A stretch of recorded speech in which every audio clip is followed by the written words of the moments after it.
으로 부자 되기 태양광 부자 봉희정입니다. 오늘은 저번 시간에 예고 드린 거와 같이 S&P 개통 한계 가격 이게 어떻게 책정되는지 그리고 이 가격이 어떤 거에 의해서 오르락내리락 움직이는지에 대해서 한번 알아보도록 하겠습니다. 먼저 우리나라의 그 S&P는 어디에 고지가 될까요? 이렇게 전력 거래소를 통해서 매일매일의 S&P 가격이 들어옵니다. 그럼 사실 왜 전력 거래소를 통해서냐? 자, 전력 거래소를 통해서 발전소들이 전력을 거래하기 때문이겠죠. 그러면 우리나라 전력 구조가 어떻게 되느냐 한번 살펴보면 좋을 것 같아요. 자, 저희 같은 경우는 태양광 발전소고요. 뭐 석탄 발전소, 석유 발전소, 뭐 화력 발전소, 뭐 원자력 발전소 다 있겠죠. 이런 데들이 직접 소비자, 그러니까 뭐 공장, 가정집 이런 데 전기를 공급하는 것이 아니라 그날 발전된 모든 전기는 한전에서 전력거래소를 통해서 한전이 모두 삽니다. 이때 한전이 지급하는 돈이 S&P 전력 도매 가격인 거예요. 그래서 한국전력이 이 발전된 모든 전기를 소비자한테 공급하는 겁니다. 자, 이 원리를 좀 일단 이해를 하셔야 되고, 근데 이 전기는 특성이 있어요. 아직까지는 좀 기술이 발달하지 못해서 뭐 나중에는 이 전기를 저장하는 어떤 배터리 같은 것들이 많아질 거라고 해요. ESS, 그러니까 뭐 스마트 그리드 이렇게 해가지고 전기를 저장하고 뭐 나중에 쓰고 뭐 이런 것들이 되는데 지금은 사실은 불가능한 상황이에요. 그러다 보니까 전기가 생산된 대로 써야 돼요.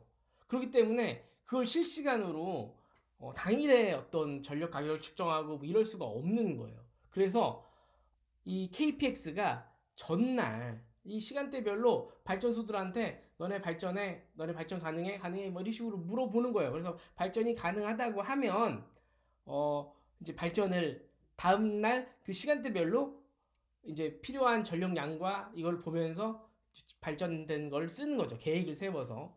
사실 뭐 화력발전소나 이런 것들은 준비하고 있다가 그 공급명령이 나오면 발전소를 운영하면 되는 거니까. 그러면 제가 시간대별로 한번 봐볼게요. 자, 0시부터 24시까지가 있습니다. 그러면 발전 단가가 낮은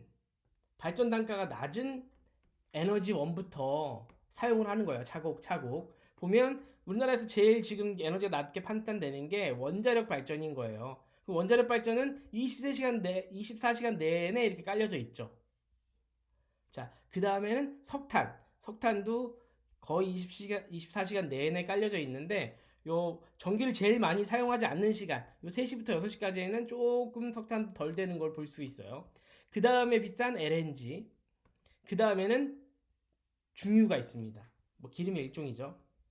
하지만 여기 지금 신재생 에너지는 비율이 너무 낮고 아직까지는 신재생 에너지는 다음날 어떤 전력량 예측을 하기가 사실은 좀 어려운 에너지원이에요. 신재생 에너지는 다음날 바람이 불지 안 불지 모르면 풍력 발전이 어떻게 될지 모르는 거고, 태양광 발전 같은 경우에도 다음날 비가 와버리거나 이러면 전력상의 문제가 있기 때문에, 그리고 아직은 굉장히 미비한 양이기 때문에 여기에서 뭐 그렇게 크게 관여를 하고 있지 않아요.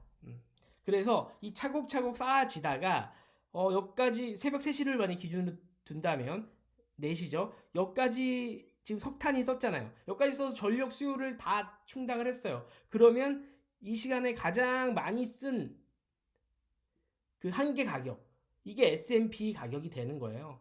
만약에 1시부터 3시까지라고 하면 LNG 가격인 거예요. 이 가격. 지금 이 가격. 이게 전체가 다 마지막 개통의 한계 가격. 끝날 때 제일 높은 가격. 그게 S&P를 결정짓는 요인이 되는 겁니다. 그럼 제가 아까 말씀드렸는데 태양광만 좀 더 한번 봐볼게요. 태양광이 제가 이거는 2023년 6월 달에 지역별로 시간당 태양광 발전량을 한번 뽑아봤어요. 보시면 제가 말씀드린 바와 같이 1시부터 6시까지는 세종시 같은 경우에는 거의 없죠.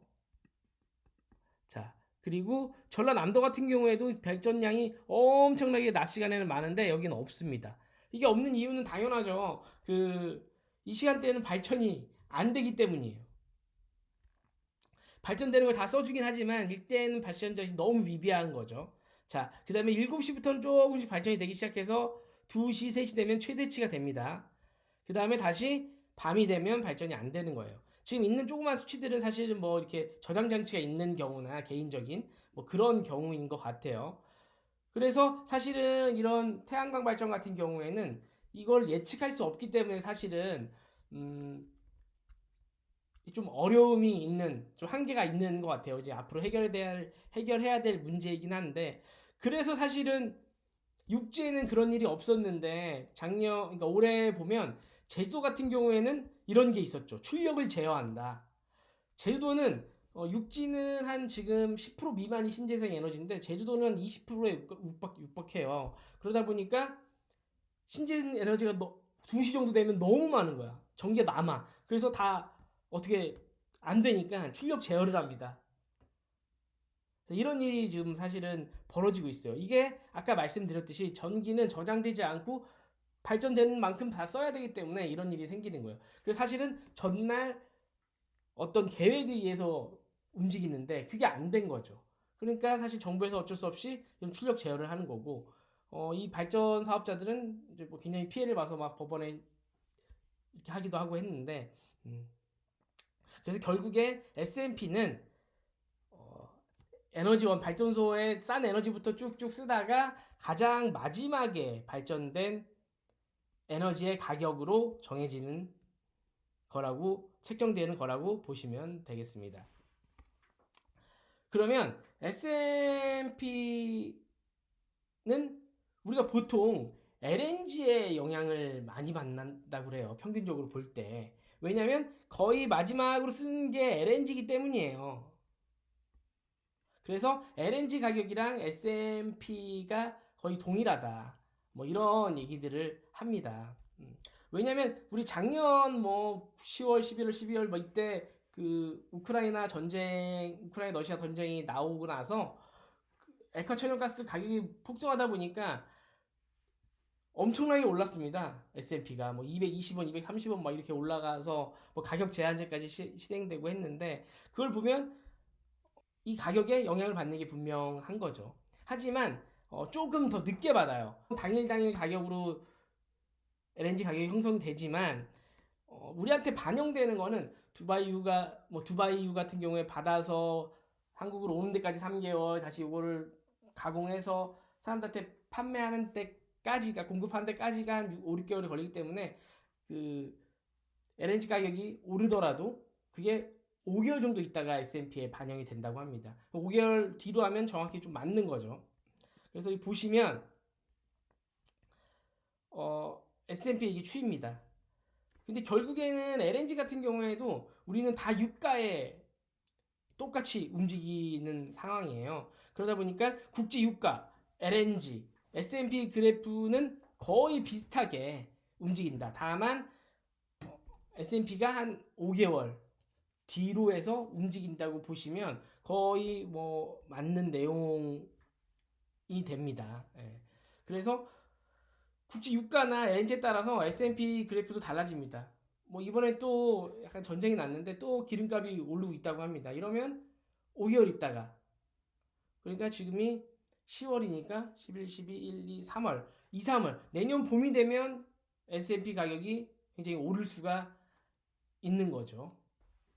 그래서 정리를 하자면 S&P 가격은 차곡차곡 싼 원료의 전기부터 쓰다가 마지막에 원료의 가격이 S&P를 결정짓는 요인이 되는 거고요.